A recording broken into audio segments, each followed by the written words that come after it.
this video, I will show you how to create a name design project using Photopea, and Photopea is really similar to Photoshop. So a lot of these functions will also apply to Photoshop. So to get started, we're going to go to photopea.com. We're going to click on New Project, and the specifications for this project are going to be 1200 pixels wide. I can type 1200, and then the height is going to be 600. And just make sure you have selected pixels instead of inches. DPI is fine at 72, but you could go up to 300. We're going to click create, and now it's going to give us this blank template. This is basically like our canvas. So this is our background. I'm going to grab our type tool, so that's the little T type tool, and then click in the white area, and you're going to start typing your name. Now this could be your first name, a nickname, it could be your last name, it could be both your first and last name. It's kind of up to you what name you choose.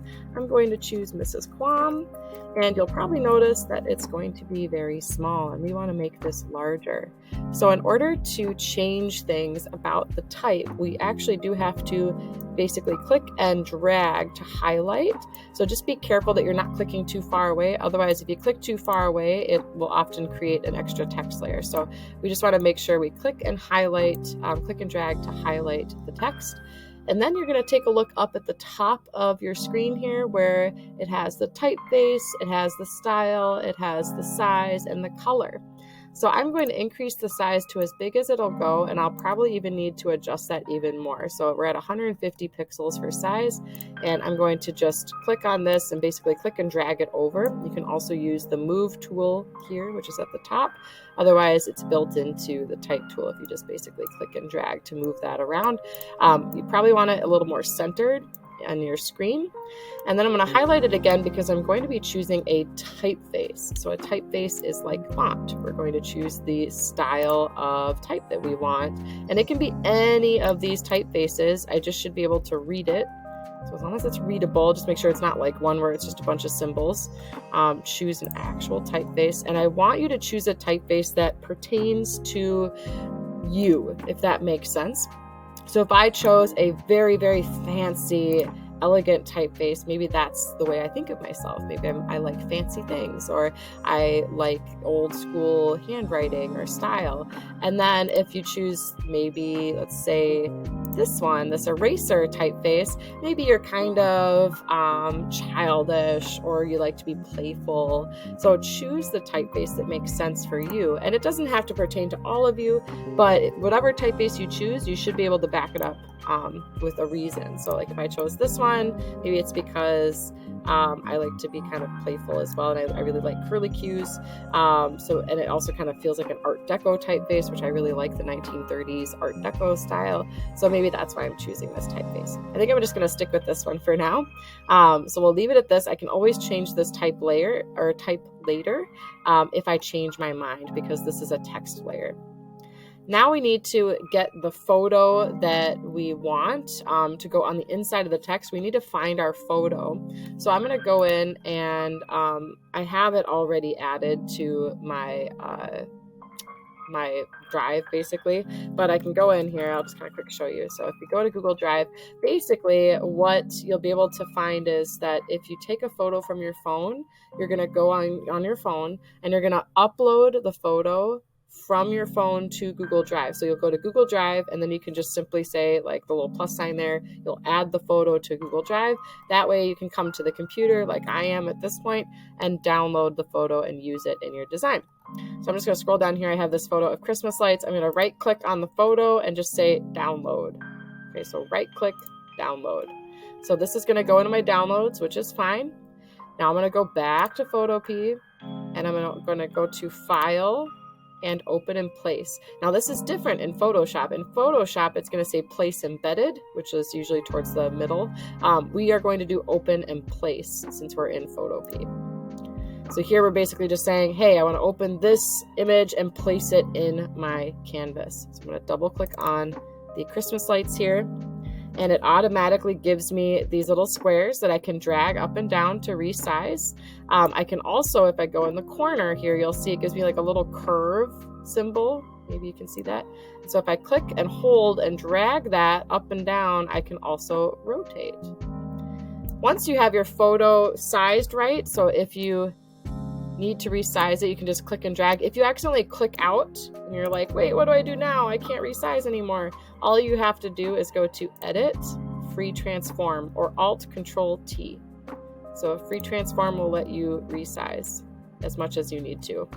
And then you can click out or just hit Enter on the keyboard, either one. Okay, so you're going to stretch your photo to fit on top of the text. So you're going to hide your text. You're not going to see your text layer. You can see this is kind of how Photoshop works. We work in layers. So these are like the layers of the artwork. We have our background, our type layer, and then our image layer. Now all we have to do is right-click on the image layer, and we're going to select Create Clipping Mask or Clipping Mask. And now you can see, if I zoom in here, I'll zoom in a little bit, you can see I have the Christmas lights on the inside of my text. Now the other cool part about this is I can use my Move tool, so on the left-hand side, this Move tool, and I can move that image around as much as I need to. So if I need to line something up, I can easily do that just by clicking and dragging around. All right, so that is the clipping mask. I'm going to just hide this for a second. There we go. All right, now we need a background, and the background can be a gradient or a solid color. So you're going to choose gradient or solid color. Gradient is usually the default, so it looks like this. It's the gradient tool.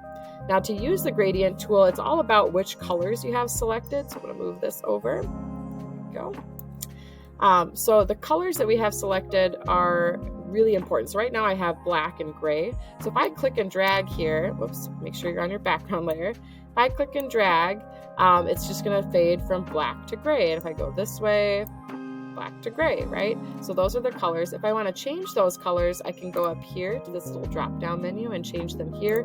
Or I can simply just click on the box. So I can click on the gray box there, and maybe I want green, and the other color maybe I want to be red. I don't know, this is going to be very garish, but that's okay. And then click and drag. And so there's my green and my red. And I can go this way. And there are different ways you can do, there's like a radial gradient where it's like a circle, or a reflected gradient. You can drag. Whoops. Make sure it changed. There we go. Reflected, diamond. There's other types of gradients as well. Now, if you don't want a gradient, you can also use the fill bucket. However, and I'm going to right click on this, by the way. So right click, paint bucket or fill bucket. However, at this point, I've already filled in my background with a gradient. So if I go and I try and like fill this in, it's not going to fill in the whole thing because it's got the gradient kind of implanted into it. So in order to get around that, you can easily just make a new layer, or you can erase, but I'm going to just do a new layer. So I'm going to click on this little icon down here, new layer, and then I can simply click on the eye icon next to the background layer. So we're just going to turn that off. Now this new layer, I can easily just fill in with whatever color I have selected. You'll notice it's the top color. So I'm going to click on that red. Maybe I'll change it to like a yellow. Click OK here. Yeah, I kind of like that yellow. All right, so I have a background now. Now I am missing something, and that is the blending options for the type. So I'm going to add a blending option to the typeface. That's actually one of the requirements. So now I'm going to go to my type layer. I'm going to right click and go to blending options. And here is where I can choose all sorts of things. I'll just kind of quick go through them. So we have drop shadow here. You can see how that works. If you actually click on the word drop shadow, you can change like the distance, the spread, like how big the shadow is, the size, how blurry it is.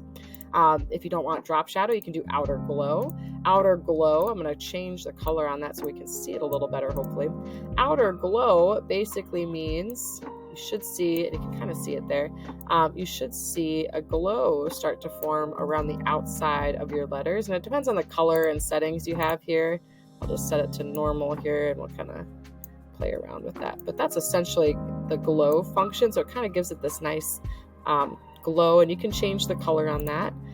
We're not going to do pattern overlay because that's going to overlay our text, and we don't want that. Same with gradient. We're not going to do that, or color. You can try satin. You can try inner glow if you'd like to try that. That's where it does a glow on the inside. Again, you can kind of see how that works. There's inner shadow as well. Stroke is one that I use pretty frequently, so that gives you a outline on the outside of your letters. And you may choose like black or white or a color. You just change the color here. So whatever color you want. Maybe I'll do a dark red or something. Actually, I'm going to do a green. There. Okay, and I'm going to make this a little smaller. We'll do like 3. And then the last option is you can also do bevel and emboss or contour, and this will make it look kind of 3D, give it like a 3D effect to it. Just uncheck it if you don't want it. You'll click OK. Now you will also see, and this is common in Photoshop, you can see the effects on there. So if you need to change them, you can, double click on it and you can easily access that blending options panel or layer style panel. Now at this point, I'm pretty much done. I think I have everything. I have my background, I have my name, I chose the typeface that makes sense. Really quick, before I show you anything else, I am going to show you how to download typefaces. So if I go to the website dafont.com, you can find lots of different typefaces that you can download. Most of these are free for personal use. Some of them are totally 100% free. So for example, let's say you want like a medieval style typeface. Great. You could go through and, find a medieval style one, or maybe a calligraphy style typeface. And I'll just quick kind of show you how this works. So let's say I want I don't know how you say that. Bettany, yeah. We're going to say download. And you're going to get a zip file here. We're going to click on that, open it up, double click on the TTF or OTF file. It doesn't matter which one. Usually if there's an OTF file, I'll choose the OTF. But in this case, it's just TTF. So we're going to double click on that. And then I'm going to click on install. Okay, so install. Going to install the typeface. All right, so this is Bettany. Now I'm going to go into Photoshop and I'm going to just use my type tool here. We're going to highlight Mrs. Quam again. Let's see if I can change Mrs. Quam. So highlighting it. There we are. I'll go up here. So instead of fancy pants, maybe I'll find my B font here. Oh, it's moving slow. My computer's just overloaded. Okay. We're going to click on load font. If it'll let me. Please let me. There we are. Okay, we'll see if it'll let me do it. Okay, so it says Bettany loaded. Let's see if I can find it now. So when I go into my typefaces, it should be under the B's. So I'll scroll up to find the B's. Bear with me while my computer is struggling. All these ads, and I have a million tabs open, but that's okay.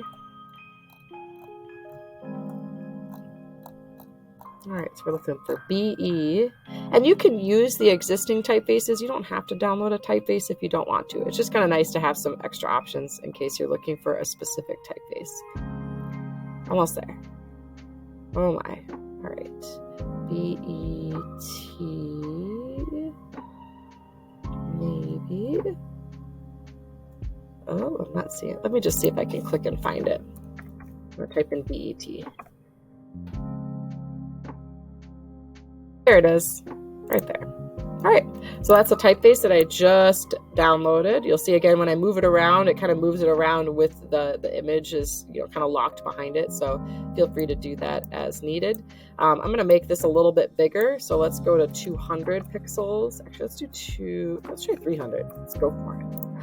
Is that too big now? Zoom out. I'm going to use my magnifying glass to zoom back out here. So this little minus button will zoom out. Might be a little too big. Yeah, just a tiny bit. So I'm going to highlight this again. Let's go to like 270. We'll just do 270. There we go. 270. Move that again. Perfect. Okay, so at this point I'm done. It's always good practice to do file, save as PSD, especially if you want to come back and work on it later. It's just nice to have that Photoshop file. You can save it in your downloads or save it in an actual folder. It's not a bad idea to save it in your folder, just because sometimes you might change computers or your downloads might get wiped. So it's never a bad idea, especially if you have a big project. But something this small, it's not a big problem. Then we're going to do File, Export As, and you can choose either PNG or JPG. The difference is PNG preserves transparency and it tends to be higher quality. JPG does not preserve transparency, tends to be a lower quality but a smaller file size. So if you're trying to like email yourself something, JPEGs are better. PNGs though tend to be a higher quality. I usually choose PNG just because it's a good all-around file type for most things that we do. But sometimes I will let you know that it needs to be a particular file type. So PNG, I'll click save. It's okay if it goes in my downloads. Now you're going to upload it to Google Classroom. Now, before you're done, it's super important to do this frequently. I want you to go to your Google Drive and make a new folder. So we're going to say new, and then just say new folder at the top there. Let's just call it Graphic Design 1. And this is where you're going to put all of your projects and things that you're working on. And this is like your backup, right? In case the computer decides it's just going to have a meltdown or crash, instead of losing all of your work, you will have a backup on Google Drive. So I'll go into this Graphic Design 1 folder. I can go to New and then File, Upload. And I'm going to upload my project. So I can click on New Project here. That's my PSD file. So I have that backed up if I need to go back and make changes. It's always good practice to do this because sometimes maybe you missed something or you made a mistake. That way you have the project file to go back to. I'm going to go to New again and say File, Upload, and I'm going to upload the PNG. Now, when I upload these, you'll see they look very similar, right? One says PNG, one says PSD. The difference is that this is editable. I can open this in Photoshop or Photopea and edit this. This one I can't. So if I click on this and I open this in Photopea, which I will, I'm going to open it right now. I'll show you the difference. So this is the PSD file. I'm going to go to File, Open, and open up the PNG file. You'll see over here in the layers, there's no type layer anymore. This is all on one layer now. I can't just like click and drag and move everything. I can move everything around, but I can't just move the text around. So if I go back to the PSD file here, I can move the text around because it's a PSD file. I can keep editing it. It preserves the layer. So just remember that. PSD preserves the layers. PNG does not. Okay, PNG will not preserve the layers. That's the biggest difference. All right, when you're all done, you'll upload the PNG or JPG, either of those, to Google Classroom, and then you'll click Turn In, and you're all done with the name design assignment.